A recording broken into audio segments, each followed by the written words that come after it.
ભરૂચ જિલ્લાના અંકલેશ્વર અને હાસોટ તાલુકાના ખેડૂતોએ power grid transmission line project સામે ઉગ્ર વિરોધ નોંધાવ્યો છે. ખેડૂતોએ આ મામલે કલેક્ટરને આવેદનપત્ર સુપરત કરી પોતાની માંગણીઓ રજૂ કરી હતી.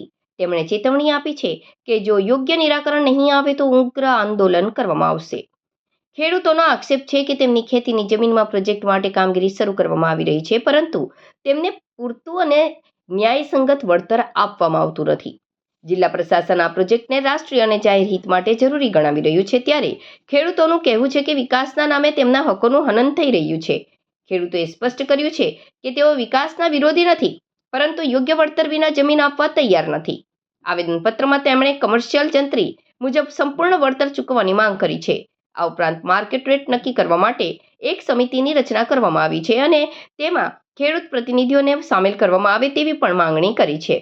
ખેડૂતોએ એવી પણ માંગ કરી કે પ્રોજેક્ટ સાથે સંકળાયેલી કંપનીઓએ સીધી જવાબદારી સ્વીકારીને વળતર ચૂકવવું જોઈએ, તેમજ ખેડૂતોની મંજૂરી વિના તેમની જમીનમાં પ્રવેશ ન કરવો જોઈએ. ખેડૂતોનો દાવો છે કે રાજ્યના અન્ય જિલ્લાઓમાં આવા જ પ્રોજેક્ટ માટે વધુ સારું વળતર આપવામાં આવ્યું છે, જ્યારે ભરૂચ જિલ્લામાં તે જ માપદંડો લાગુ કરવામાં આવતા નથી. આના કારણે નીતિ અને તેના અમલીકરણ વચ્ચે ભેદભાવ હોવાનો આક્ષેપ કરવામાં આવ્યો છે. ખેડૂતોએ ચેતવણી ઉચ્ચારી છે કે જો ટૂંક સમયમાં તેમની માંગણીઓ સ્વીકારવામાં નહીં આવે તો તેઓ રાજ્યવ્યાપી આંદોલન શરૂ કરશે. હું સંદીપ ભટ્ટ, ખેડૂત આગેવાન, રહેવાનું અંકલેશ્વર. જેમ નિપુલભાઈ કીધું તેમ કે જે અન્યાય થયેલો હતો ખેડૂતને, અને અમારો મેઇન પ્રશ્ન એવો છે કે અમે ખેડૂત તરીકે અમને કલેક્ટર સાહેબ શ્રી અને રાજ્ય સરકાર શ્રી સાહેબથી એવું કહેવામાં આવેલું છે કે આ તો નેશનલ પ્રોજેક્ટ છે, પબ્લિક ઇન્ટરેસ્ટનો પ્રોજેક્ટ છે, એટલે તમારાથી રોકી ના શકાય.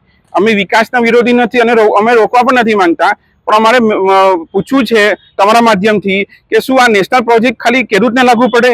જ્યારે પાવર ગ્રીડ કંપનીને ઘણી બધી કંપનીઓ મટીરિયલ સપ્લાય કરે છે, કોઈ સિમેન્ટ કરે છે, કોઈ સ્ટીલ કરે છે, કોઈ એલ્યુમિનિયમ વાયર કરે છે, કોઈ જીઆઈના એંગલ્સ કરે છે, તો એ બધી કંપની પોતાનો ભાવથી એનો માલ પૂરો પાડે છે.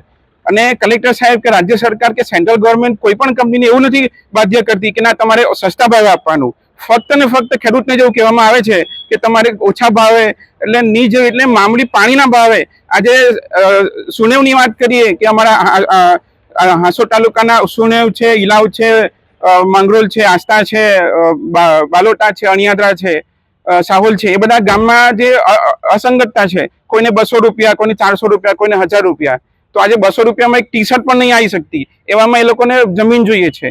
એટલે આ ખેડૂત સાથે નેશનલ પ્રોજેક્ટના નામે ખૂબ મોટો અન્યાય છે, અને એના માટે અમે આજે ભેગા થયા છે. અને આપણા માધ્યમથી કલેક્ટરશ્રીને, રાજ્ય સરકારશ્રીને પણ અમે વિનંતી કરીએ છીએ કે અમે વિકાસના વિરોધ નથી કરતા, પણ કોઈને ગોળ અને કોઈને ઘી આપવું એ તો સરકારે નક્કી કર્યું કે શું કરવું આગળ. હવે હું નિપુલ પટેલ, ખેડૂત આગેવાન, અંકલેશ્વર હાસોટ તાલુકાના વિવિધ ગામોમાંથી પાવર ગ્રીડ કોર્પોરેશનની અનેક લાઈનો જાય છે, અને એ લાઈનોના આધારે જ્યારે ખેડૂતો કામ કરવા નથી દેતા, પ્રવેશવા નથી દેતા, તો એમને કાયદાનું એક રક્ષણ મળે છે કંપનીને.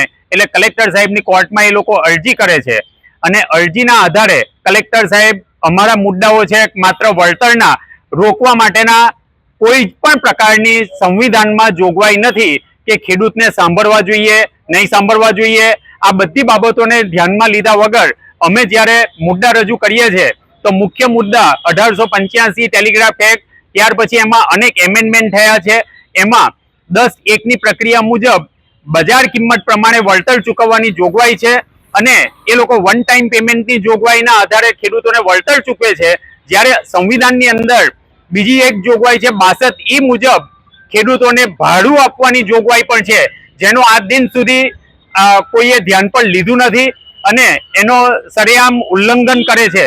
કલેક્ટર સાહેબની કોર્ટમાં પણ જ્યાં સુધી 10(1) ની કાર્યવાહી પૂરી કરવામાં નહીં આવે ત્યાં સુધી 16(1) મુજબ ચુકાદો આપી શકાય નહીં. તેમ છતાં ચુકાદો આપી દેવામાં આવે છે, અને ચુકાદો આપ્યા પછી એના અંદર માત્ર ને માત્ર પોલીસ પ્રોટેક્શન અને પોલીસ કાર્યવાહી કરીને અમને અમારા ખેતરમાં જતા રોકીને એ લોકો એમની કાર્યવાહી કરે છે, જે સદંતર માનવ અધિકાર અને સંવિધાનની વિરુદ્ધનું કૃત્ય ગણી અમે આ કૃત્યને સખત શબ્દોમાં વખોડીએ છીએ.